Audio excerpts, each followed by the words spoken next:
This is the largest plane in the world, taking off in the Mojave Desert in the United States. It's been dubbed the Stratolaunch.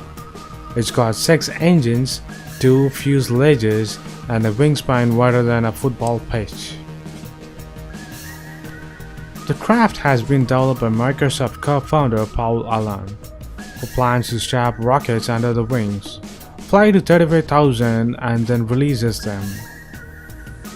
The company says the idea is to lower the cost of the spaceflight and make launching a satellite as easy as booking as an airplane flight.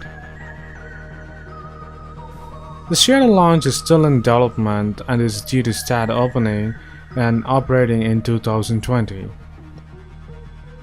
The business also has plans to launch a small space plane capable of carrying a number of passengers yet to be determined. On April 14, 2019, the Stratolaunch aircraft flew about 2.5 hours over the Mojave Desert, reaching a top speed of 189 miles per hour. So what do you think of the world's largest plane taking off for the first time?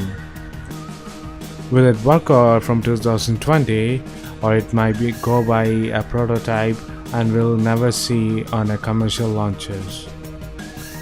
Post your comments below, and if you like this video, please give a thumbs up and follow us on social networks and subscribe to our channel. And thanks for watching. This is WC Sci-Fi. Bye.